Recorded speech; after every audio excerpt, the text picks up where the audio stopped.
Hello and welcome to the show. Today we're going to be doing a reaction to 10 forgotten horrific WWE injuries. If you're queasy, just continue to watch. You'll be alright. Been some brutal injuries throughout WWE history, from Triple H tearing his quad to Stone Cold Steve Austin break. A SmackDown star Ridge Holland was injured during the pre-show matchup.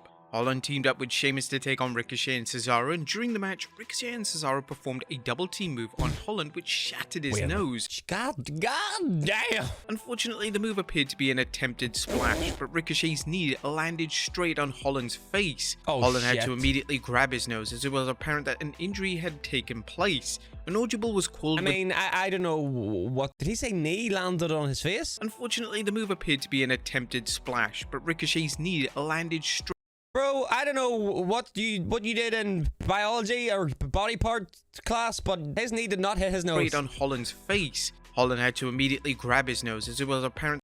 The foot hit the nose, bro. That is a foot. That's not a knee, brother, okay? That an injury had taken place. An audible was called with immediate effect, and Holland was taken out of the match, leaving Sheamus to fend for himself. Thankfully, the talented Holland didn't miss too much time away from WWE TV as he would begin to wear a protective mask for his matches. Number 9, Candace Michelle lands on her head.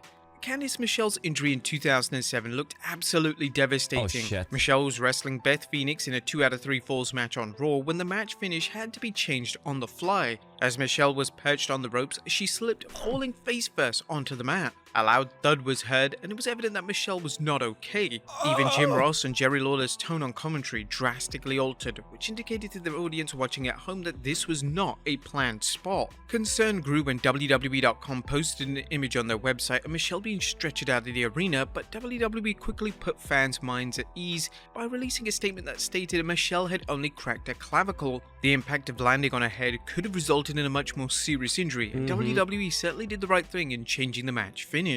Number 8, Rick Boogs. The opening match of WrestleMania should always set the benchmark of what fans hope to be a classic WrestleMania. However, at WrestleMania 38's night 1 of the event, it opened up with a... I swear, one of the worst changes in WrestleMania history was to take away the ladder match at the start, bro.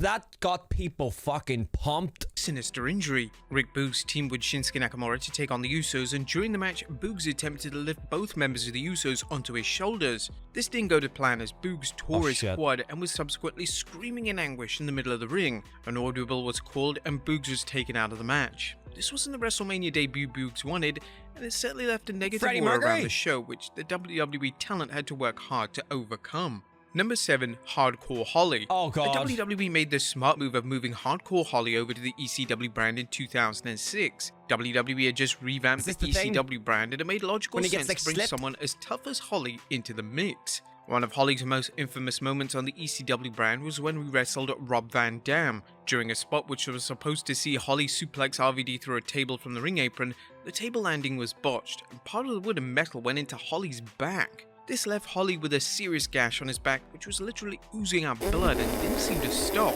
What was interesting about this injury was, upon reflection, it was the most extreme moment of WWE's version of ECW, and it wasn't even a planned instance of bloodshed. Number 6, Eugene. New Year's Revolution pay-per-view didn't get off to the best of starts. Eugene would team up with William Regal to take on Christian and Tyson Tomko, and Eugene suffered a career-threatening injury during the match. He would perform a standard dropkick on Tomko, and this was when Eugene grabbed his knee in agony. The ever-so-professional Christian would secretly check on Eugene by delivering a move which would allow him a few seconds of talk time, and this was when a brand new finish was put together. Eugene would delicately perform a roll-up on Tomko to win the match. Eugene's injury was substantial as he had ruptured his left patellar ligament, putting him on the shelf for 6 months. Interestingly, the next match on the pay-per-view also suffered a major injury as Lita tore her ACL in the featured match with Trish Stratus. Talk about a cursed pay-per-view. Number 5, Paul London. When a wrestler is accidentally injured by their opponent, they can hold on to resentment and anger for a few years, and this was most certainly the case in 2004. During a match on SmackDown between Paul London and Booker T, Booker accidentally broke London's nose with a back elbow. The injury was insanely gruesome, and WWE had to try and shoot around the blood, as SmackDown even back in 2004 was still a PG presentation. London would later claim in shoot interviews even as recent as summer of 2022 that Booker never once apologized for the injury. This led to Booker offering a personal apology to London on his podcast, where the Hall of Famer would state, I want to say first and foremost to Paul London, I apologize, okay? If I did anything that you thought I did out of malice or I hurt you, I apologize. Number 4, Cesaro. Fair enough, but one of the standout matches of 2017 was the tag match pitting Seth Rollins and Dean Ambrose. Yo, I swear this guy is at every pay-per-view, bro. This guy with the green shirt. I see him at every fucking pay-per-view. Versus The Bar at No Mercy. Whilst the in-ring work was acclaimed by fans, special appreciation was offered towards Cesaro, who suffered a major injury and carried on with the match as if nothing happened.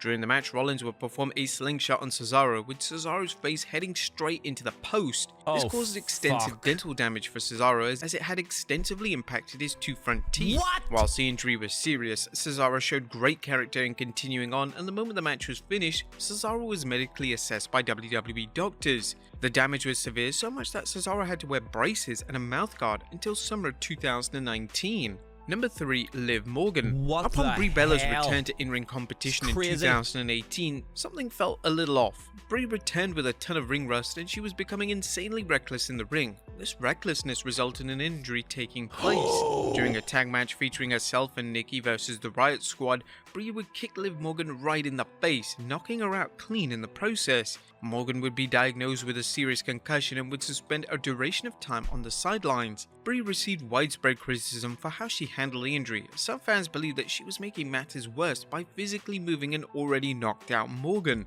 Whilst the injury was without a doubt an avoidable one, Morgan appeared to share no malice towards Brie, and the two would work together on a number of occasions following the unfortunate botch. Number 2, Trish Stratus. The 2006 Backlash pay-per-view featured a highly anticipated rematch between Mickie James and Trish Stratus. The two had previously collided at WrestleMania 22 in a changing of the guard style match which saw James conquer WWE's resident top female talent. The rematch was going extremely well, as was typical for the two talented women, until eventually everything went wrong. James would push Stratus over the ropes, but in doing so, Stratus hyperextended her arm and it looked like Stratus had suffered a serious injury. It was uncomfortable to witness, as Stratus was clearly in absolute agony. A decision was made to end the match early as James began to choke out Stratus with a wristband, forcing a DQ in favor of her. It was never made clear what the intended finish of the match was supposed to be, but you have to assume it was something more interesting than what was delivered. In relation to Stratus' injury, she suffered a separated shoulder, which ultimately kept her out of action for 6 weeks. And number 1, Logan Paul. When WWE announced that Logan Paul would be wrestling Roman Reigns in the main event of Crown Jewel 2022, fans had mixed thoughts. Logan was new to the WWE, and some fans believed that him getting the opportunity to main event a major pay-per-view with WWE's top guy was extremely unfair. Some fans believe that Logan should have worked his way up to face Reigns and should have automatically been given a world title shot based on his celebrity status. But criticisms of the booking aside, the match truly exceeded everyone's expectations. Logan and Reigns delivered a match of the year contender that showed fans... I was literally about to say, see, no matter how much you don't like Logan Paul, if you deny his talent in the ring to put on a good show, you're lying to yourself. That Logan belonged in WWE. The only problem with the match was that Logan suffered a major injury. The injury took place when Logan performed a top rope frog splash onto Reigns through the announce table. An initial medical ruling stated that Logan suffered a torn meniscus, MCL and ACL, but thankfully, after further evaluation, it was ruled that Logan had simply sprained his meniscus and MCL. But there you have it, folks. 10 horrific injuries that took place. Alright, ladies and gentlemen, I hope you enjoyed this type of video. You know, a little watch along to something else. If you want me to do more like this, do let me know in the comments box down below. I would absolutely appreciate it. I also stream on Twitch. Goodbye.